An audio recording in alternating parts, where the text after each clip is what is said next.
जय श्री कृष्णा। राधे राधे दोस्तों, स्वागत है आपका अपने चैनल पर। आज हम लेकर आए हैं आपके लिए एकादशी व्रत कथा। तो प्रेम से बोलो विष्णु भगवान की जय हो। आज चैत्र मास की शुक्ल पक्ष की एकादशी को कामदा एकादशी के नाम से पुकारा जाता है। भक्तों के मनोरथों को पूर्ण करने वाला है कामदा एकादशी का व्रत एवं पूजन। शास्त्रों के अनुसार इस एकादशी का विधि विधान के साथ व्रत एवं पूजन करने से साधक की सभी मनोकामनाएं सिद्ध होती हैं और उसके सभी पापों का नाश हो जाता है। कामदा एकादशी के दिन भगवान विष्णु की पूजा किए जाने का विधान है। कामदा एकादशी का व्रत 8 अप्रैल मंगलवार को है। इस दिन भगवान विष्णु की पूरे विधि विधान से पूजा की जाती है और व्रत रखा जाता है। हर साल चैत्र महीने के शुक्ल पक्ष की एकादशी को कामदा एकादशी का व्रत होता है। इस दिन भगवान विष्णु की पूजा की जाती है। ऐसा माना जाता है कि कामदा एकादशी पर व्रत रखने और पूजा करने से घर में सुख, शांति, धन और खुशियां प्राप्त होती हैं। कामदा एकादशी का व्रत करने वालों को फल के रूप में भगवान श्री हरि सभी मनोकामनाएं पूर्ण कर देते हैं। इस दिन विशेष रूप से भगवान विष्णु की पूजा करने का नियम है। कामदा एकादशी की तिथि कब से कब तक है, साथ ही जानते हैं कामदा एकादशी का महत्व, पूजा विधि और मान्यताएं। वैदिक पांचांग के अनुसार कामदा एकादशी का व्रत 8 अप्रैल को किया जाएगा। चैत्र माह के शुक्ल पक्ष की एकादशी तिथि 7 अप्रैल को रात 8 बजे शुरू होगी। यह तिथि अगले दिन 8 अप्रैल को रात 9:12 पर खत्म होगी। सनातन धर्म में उदया तिथि को खास माना जाता है, इसीलिए कामदा एकादशी का व्रत 8 अप्रैल को होगा। इसीलिए कामदा एकादशी का व्रत 8 अप्रैल को रखा जाएगा। एकादशी का व्रत बहुत खास माना जाता है। ऐसी मान्यता है कि इस व्रत को करने से वृत्ति के सारे पाप धुल जाते हैं और साथ ही सभी इच्छाएं पूर्ण होती हैं और जीवन में सुख समृद्धि आती है। इस दिन भगवान विष्णु की पूजा विधि विधान से की जाती है और कई लोग श्री हरि को खुश करने के लिए कई उपाय भी करते हैं। इस दिन भगवान विष्णु के मंत्रों का जप करने का खास महत्व बताया गया है। कामदा एकादशी पर दान पुण्य का महत्व भी शास्त्रों में बहुत खास बताया गया है। इस दिन अगर कोई व्यक्ति सच्चे दिल से कुछ चीजें दान करता है तो भगवान विष्णु उसकी इच्छा पूरी कर सकते हैं। ऐसा माना जाता है कि दान करने से भगवान विष्णु प्रसन्न होते हैं और भक्तों को मनचाहा फल देते हैं। कामदा एकादशी पर भगवान विष्णु की पूजा की जाती है। इस दिन सुबह उठकर स्नान करके लकड़ी की चौकी पर पीला कपड़ा बिछाकर विष्णु जी की प्रतिमा स्थापित करें। फिर उन्हें फल, फूल और पंचामृत अर्पित करें। घी का दीपक जलाकर व्रत का संकल्प लें और कथा पढ़ें। व्रत के बाद ब्राह्मण या गरीब को भोजन कराएं और अगले दिन द्वादशी तिथि में व्रत खोलें। कामदा एकादशी का व्रत रखने वाले लोग 9 अप्रैल को व्रत का पालन करेंगे। व्रत खोलने का शुभ समय सुबह 6:02 से 8:34 तक है। व्रत खोलने के बाद अनाज और पैसे का दान करना अच्छा माना जाता है। कामदा एकादशी की महिमा को समझाने के लिए एक बार भगवान श्री कृष्ण और युधिष्ठिर महाराज के बीच में एक संवाद हुआ। युधिष्ठिर महाराज ने भगवान श्री कृष्ण से पूछा, हे केशव, मैं आपको सादर प्रणाम करता हूँ। कृपया मुझे चैत्र मास के शुक्ल पक्ष में आने वाली एकादशी के विषय में बताएं। भगवान श्री कृष्ण ने उत्तर दिया, हे धर्मराज, चैत्र मास के शुक्ल पक्ष में आने वाली इस एकादशी को कामदा एकादशी कहा जाता है। इस व्रत के पालन से सभी पाप नष्ट हो जाते हैं और वृत्ति को पुत्र रत्न की प्राप्ति होती है। इसके पश्चात भगवान श्री कृष्ण ने कामदा एकादशी की व्रत कथा सुनाई। तो प्रेम से बोलो विष्णु भगवान की जय हो। बहुत समय पहले रत्नपुर नामक एक गंधर्व और किन्नरों के राज्य में राजा पुंडरीक राज्य करते थे। यह राज्य समृद्धि, सुख और आनंद से परिपूर्ण था। इस राज्य में ललिता नाम की एक अप्सरा अपने पति गंधर्व ललित के साथ रहती थी। दोनों एक दूसरे के प्रेम में हमेशा मग्न रहते थे। एक दिन ललित राजा पुंडरीक के दरबार में नृत्य करने के लिए गया। वहां वह गाना प्रस्तुत कर रहा था, लेकिन उसकी प्रियतमा पत्नी ललिता उसके साथ नहीं थी। नृत्य और गान करते समय ललित को अपनी पत्नी ललिता की याद आ गई। इस कारण उसका नृत्य मंथर हो गया और उसके स्वर लड़खड़ाने लगे। राजा पुंडरीक के दरबार में गंधर्व ललित के नृत्य और गान में गलती करने के कारण उसकी पत्नी ललिता की याद थी। दरबार में उपस्थित श्रेष्ठ नागराज ककोरकट ने यह बात जान ली। उन्होंने राजा पुंडरीक को बताया कि ललित का ध्यान नृत्य में नहीं था और वह अपनी पत्नी को याद कर रहा था। यह सुनकर राजा पुंडरीक को क्रोध आ गया। उन्होंने गंधर्व ललित को श्राप दिया, मूर्ख, मेरे सामने गान करते समय अपनी पत्नी को याद कर रहा है। मैं तुझे राक्षस बनने का श्राप देता हूँ। जैसे ही राजा ने यह कहा, गंधर्व ललित का रूप तुरंत बदल गया और वह एक भयंकर राक्षस बन गया। उसका विशाल और डरावना चेहरा, भयानक आंखें और विकराल शरीर देखकर हर कोई भयभीत हो जाता। वह अपने कर्मों का फल भोगने जब ललिता को अपने पति के राक्षस बनने की खबर मिली तो वह अत्यंत दुखी हो गई। अपने पति को इस भयानक रूप में देखकर वह सोचने लगी, मैं क्या करूं, कहाँ जाऊं?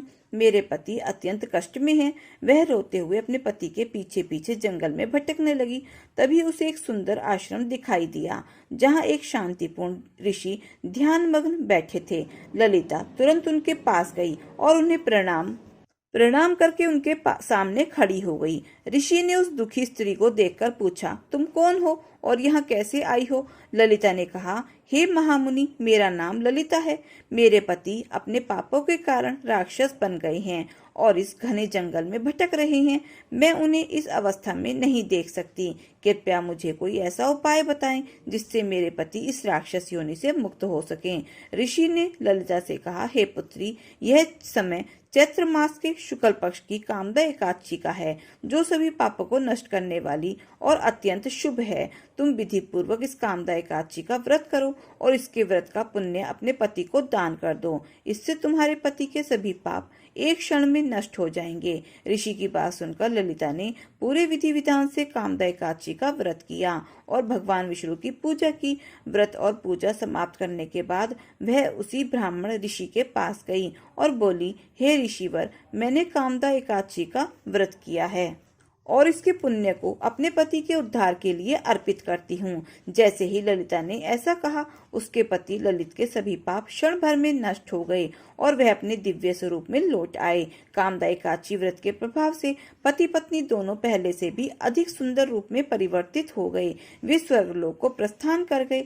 भगवान श्री कृष्ण ने कहा, हे धर्मराज युधिष्ठिर, मैंने आपके समक्ष इस व्रत की कथा का वर्णन लोक कल्याण के लिए किया है। कामदा एकादशी ब्रह्म हत्या जैसे महापापों से भी मुक्ति दिलाती है। जो व्यक्ति इस कथा को पढ़ता या सुनता है उसे वाजपेयी यज्ञ के समान फल की प्राप्ति होती है। इस प्रकार कामदा एकादशी का व्रत कथा की शुरुआत होती है। इस कथा को सुनने और व्रत का पालन करने से भक्त को सभी प्रकार के पापों से मुक्ति और सभी मनोकामनाओं की पूर्ति होती है। कामदा एकादशी व्रत भगवान विष्णु की कृपा पाने और जीवन में सुख शांति लाने का श्रेष्ठ मार्ग है। इस व्रत को पूरी श्रद्धा और विश्वास के साथ करें। इस एकादशी का व्रत सभी इच्छाओं की पूर्ति और पापों के नाश के लिए किया जाता है। इस दिन भगवान विष्णु की पूजा करने से भक्तों को असीम पुण्य की प्राप्ति होती है। तो प्रेम से बोलिए, विष्णु भगवान की जय हो, तुलसी माता की जय हो। एक बार शिव ने अपने तेज को समुद्र में फेंक दिया था। उससे एक महातेजस्वी बालक ने जन्म लिया।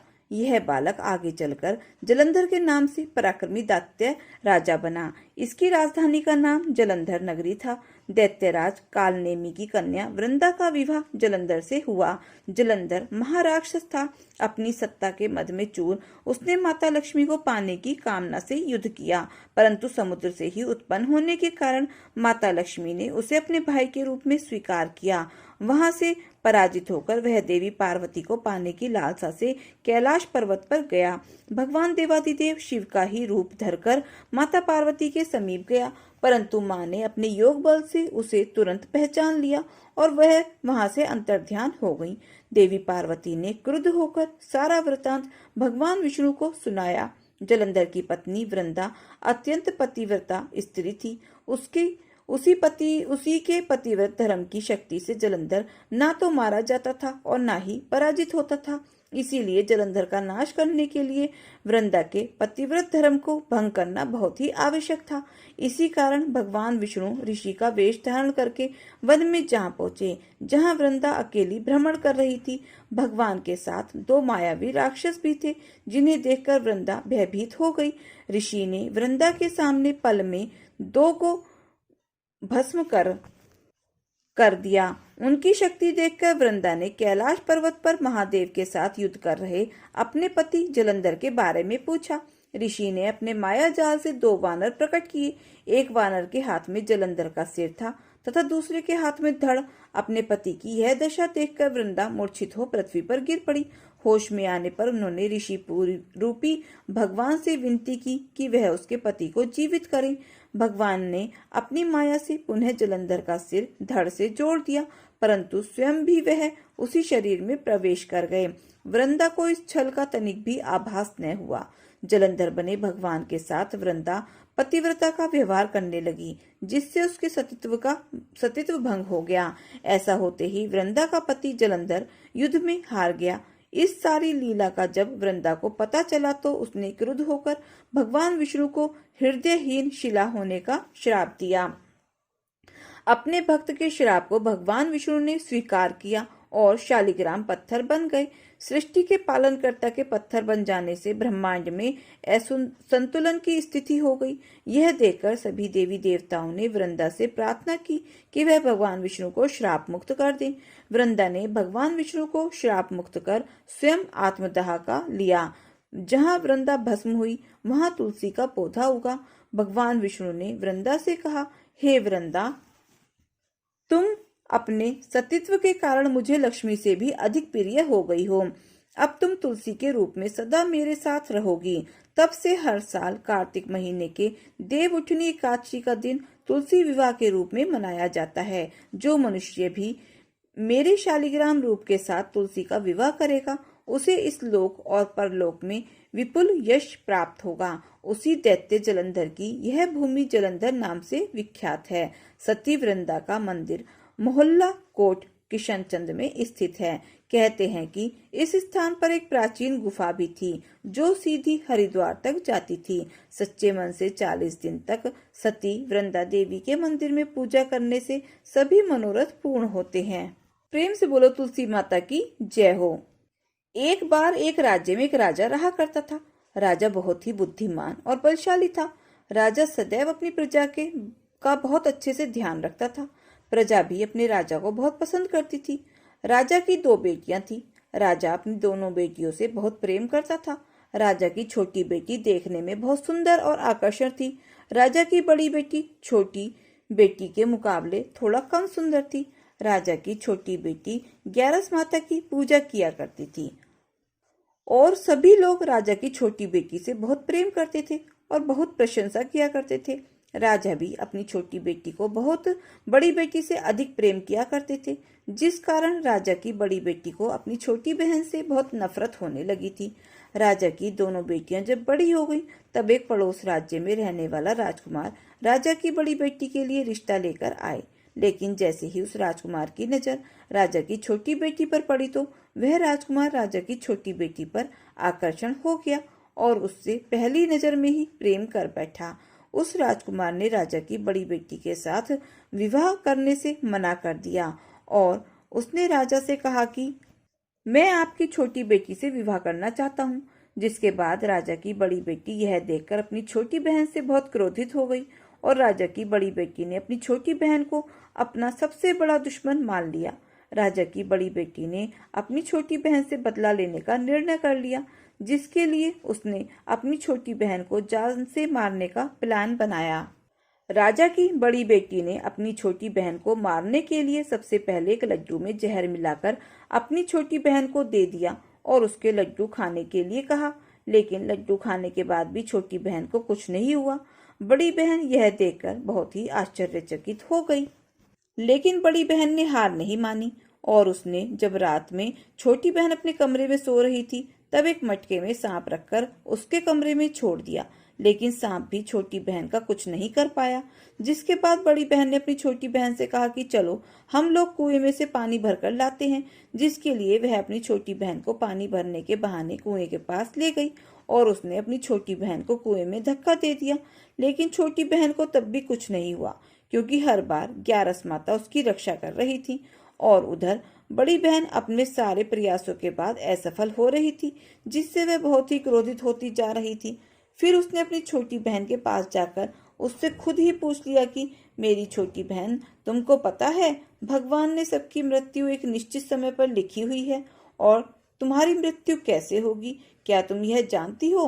तब छोटी बहन ने अपनी बड़ी बहन को बताया कि हाँ, मैं तो जानती हूँ मेरी मृत्यु कैसे होगी। छोटी बहन से यह सुनकर बड़ी बहन मन ही मन बहुत प्रसन्न होने लगी और उसने अपनी छोटी बहन से कहा कि तो मुझे अपनी मृत्यु का राज बताओ।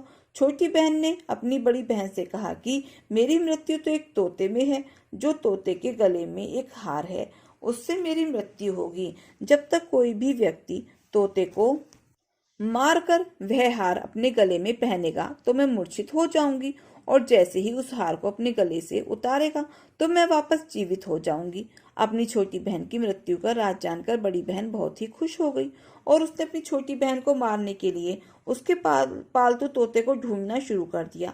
और छोटी बहन को इस बात का आभास हो गया था कि कोई उसकी जान लेना चाहता है, जिसके लिए वह अपने पिताजी के पास गई और उसने अपने पिताजी से कहा कि पिताजी, मेरी मृत्यु के बाद आप मुझे जलाइएगा मत, बल्कि आप मुझे अपनी पुरानी हवेली में एक पलंग पर लिटाकर छोड़ देना।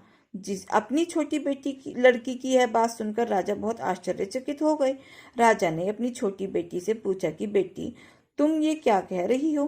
तब राजा की छोटी बेटी ने बताया कि पिताजी, समय किसी के लिए नहीं रुकता है, कब क्या हो जाए किसी को कुछ नहीं पता है। और फिर राजा ने अपनी छोटी बेटी से कहा कि तुम ऐसी बातें क्यों कर रही हो, 2-3 दिन में तो तुम्हारा विवाह है। लेकिन छोटी बेटी ने अपने पिताजी को ऐसा करने पर मजबूर कर दिया और उनसे वचन ले लिया। राजा ने भी अपनी छोटी बेटी की बात स्वीकार कर ली और 2-3 दिनों के बाद जब शादी का समय आया तब राजकुमार बारात लेकर राजा के घर आया। राजकुमार और राजा की छोटी बेटी का विवाह शुरू हो गया। जैसे ही राजा की छोटी बेटी राजकुमार के साथ फेरे लेना शुरू करती है तो उसकी बड़ी बहन अपनी छोटी बहन के कमरे में जाकर उसके तोते को पकड़ लेती है और उसको जान से मार देती है। तोते के गले में जो हार था उसको अपने गले में धारण कर लेती है। जैसे ही बड़ी बहन उस हार को अपने गले में धारण करती है तो उधर छोटी बहन 3.5 फेरे ले ही पाती है और वहीं पर बेहोश होकर गिर जाती है, जिससे उसके बाद राजा ने बड़े बड़े वैद्य हकीमों को बुलाया और अपनी छोटी बेटी का इलाज करने के लिए कहा। राजा की बात सुनकर वैद्य ने छोटी बेटी को जब चेक किया तो राजा को बताया कि आपकी छोटी बेटी ना तो जीवित है और ना ही मरी हुई है, यह मैं ऐसा पहली बार देख रहा हूँ। राजा ने वैद्य और हकीम को यह सब बात बाहर बताने से मना कर दिया और उनसे कहा कि अगर तुमने यह बात किसी को बाहर बताई तो हम तुम्हें फांसी दे देंगे। राजा ने अपनी छोटी बेटी को पुराने महल में ले जाकर पलंग पर लिटवा दिया और वहां पर कुछ सैनिकों को तैनात कर दिया। वापस अपने महल में आ गया। राजा की बड़ी बेटी अपने पिताजी के पास आई और कहने लगी कि पिताजी, अगर यह शादी संपन्न नहीं हुई तो आपकी इज्जत का क्या होगा? आप कहें तो मैं आपकी इज्जत बचाने के लिए राजकुमार से शादी करने के लिए तैयार हूँ। जिसके बाद राजा ने अपनी बड़ी बेटी की बात मान ली और राजा ने अपनी बड़ी बेटी को छोटी बेटी के कपड़े पहनाकर मंडप में भेज दिया। लेकिन राजकुमार यह जान गया कि यह राजा की छोटी बेटी नहीं है, बल्कि यह राजा की बड़ी बेटी है। लेकिन जब राजकुमार ने शादी करने से मना किया तो सभी लोगों ने राजकुमार को विवश करके कहा कि राजा की बड़ी बेटी से बचे हुए फेरों को संपन्न कर लो और विवाह करवा दो। जिसके बाद राजकुमार राजा की बड़ी बेटी को अपने महल में ले गया। राजकुमार राजा की बड़ी बेटी से ना तो बात करता था, ना ही उसको पसंद करता था और ना ही उसके आसपास भटकता था। और राजकुमार ने यह फैसला लिया कि वह अपनी प्रेमिका को ढूंढ कर ही रहेगा और यह जानकर रहेगा कि उसके साथ ऐसा क्या हुआ है। एक दिन राजकुमार अपने घोड़े पर सवार होकर राजा के पुराने महल के पास पहुंच गया, जहां पर उसने कुछ सैनिकों को देखा। महल के पास पहुंचकर राजकुमार ने जब महल को ध्यान से देखा तो वह समझ गया कि यह तो हमारे ससुर जी का महल है। तब राजकुमार ने सैनिकों से पूछा, तुम लोग यहाँ पर क्या कर रहे हो और इस महल के अंदर उस पलंग पर कौन लेटा है? जिसके बाद सैनिकों ने बताया कि यहाँ पर राजा की छोटी बेटी लेटी हुई है। यह सुनकर राजकुमार बहुत प्रसन्न हो गया और वह तुरंत अपनी प्रेमिका के पास पहुंच गया और उसकी सेवा करने लगा। जैसे ही रात हुई तो राजा की छोटी बेटी उठकर खड़ी हो गई। राजकुमार यह देखकर बहुत खुश हो गया उसने अपनी प्रेमिका से पूछा कि तुम यहाँ क्या कर रही हो, तुम मेरे साथ मेरे घर चलो। राजा की छोटी बेटी ने राजकुमार को सारी बातें बता दी कि मेरी जान तो एक तोते में बसी थी और मैंने यह बात सिर्फ अपनी बड़ी बहन को बताई है और मुझे पता है कि उसने ही मुझे मारने का प्रयास किया है। उसके पास एक हार है जिसको वह सुबह पहन लेती है और रात को उतार देती है। जब तक वह हार को पहन कर रखती है तब तक मैं मूर्छित रहती हूँ और जैसे ही वह हार को उतार देती है तो मैं जीवित हो जाती हूँ और जब तक मेरी बड़ी बहन के पास वह हार है तब तक मैं ऐसे ही जीवित और मूर्छित होती रहूंगी। अगर मेरी बड़ी बहन के पास जो हार है वह मेरे हाथ लग जाए तो मैं हमेशा के लिए जीवित हो जाऊंगी। राजकुमार यह बात सुनकर राजा की छोटी बेटी के पास रहने का निर्णय कर लेता है और उसने अपने बचे हुए सारे फेरे उस पलंग में लेटी राजकुमार की छोटी बेटी के साथ लिए और अपना विवाह पूर्ण कर लिया और वहीं पर रहने लगा। देखते ही देखते कुछ समय में राजा की छोटी बेटी और राजकुमार की पत्नी पेट से हो गई। एक दिन राजकुमार को किसी काम से बाहर जाना पड़ा। तब छोटी बहन के पेट में बहुत तेज दर्द होने लगा, जिसके बाद उसने ग्यारस माता का आवाहन किया।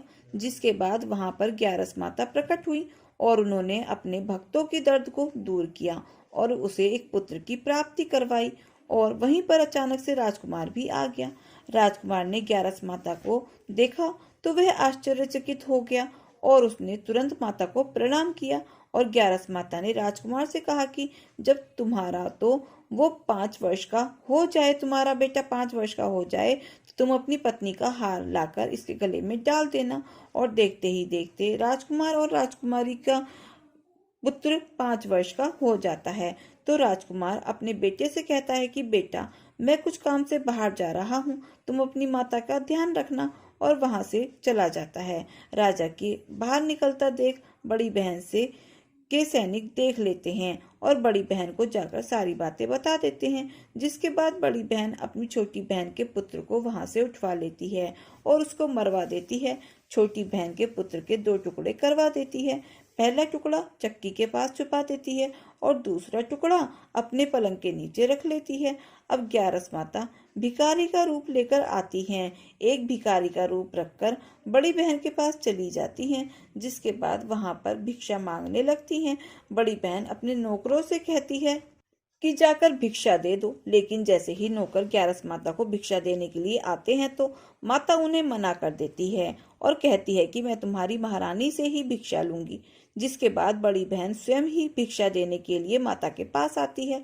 तब माता एक बिल्ली का रूप लेकर उसके कमरे में चली जाती है और वहां पर छोटी बेटी के पुत्र कोई 2 टुकड़ों को आपस में जोड़ देती हैं और उसे जीवित कर देती हैं। उसे वहां से ले जाती हैं। राजकुमार अपने बेटे को लेकर अपनी पत्नी के पास जाता है और उसे कहता है कि तुम इसका ध्यान रखना, अगर इस बच्चे का अच्छे से ध्यान रखोगी तो मैं तुमसे बात करूंगा। एक दिन राजकुमार अपने बच्चों से कहता है कि तुम मम्मी से उनके गले का हार मांग लो। जिसके बाद राजकुमार का लड़का अपनी मम्मी के पास जाता है और कहता है कि मम्मी, मुझे तुम्हारा हार चाहिए जो तुमने अपने गले में पहन रखा है। यह सुनकर पहले तो बड़ी बहन बहुत क्रोधित हो जाती है, पर उसको वह याद आता है कि राजकुमार ने कहा था कि अगर मैं इस बच्चे का ध्यान अच्छे से रखूंगी तो वह मुझसे बात करेंगे, जिसके कारण वह उस हार को बच्चे को दे देती है और वह तुरंत हार को लेकर अपने पिता को दे देता है। तभी राजकुमार अपने बेटे को लेकर वहां से चल जाने लगता है और अपनी पत्नी से कहता है कि तुम हमारे लिए खाना बनाकर रखना, मैं शाम को आकर तुम्हारे साथ ही खाऊंगा। और वह अपने बेटे को लेकर वहां से चला जाता है। जिसके बाद वह राजा के पास जाता है और उनको सारी बातें बता देता है। राजा अपनी बड़ी बेटी की यह करतूत सुनकर बहुत क्रोधित होते हैं और अपनी परवरिश पर ही दोष देने लगते हैं और राजकुमार को अपनी छोटी बेटी के साथ रहने के लिए आदेश देते हैं। तो प्रेम से बोलो विष्णु भगवान की जय हो, तुलसी माता की जय हो, ग्यारस माता की जय हो। तो दोस्तों, ये कथा कहानी आपको कैसी लगी कमेंट बॉक्स में जरूर बताएं और अगर अच्छी लगी हो तो प्लीज वीडियो को लाइक शेयर और सब्सक्राइब अवश्य करें। अपना प्यार और सहयोग दें। मिलते हैं फिर ऐसे ही नई कथा कहानियों के साथ। धन्यवाद।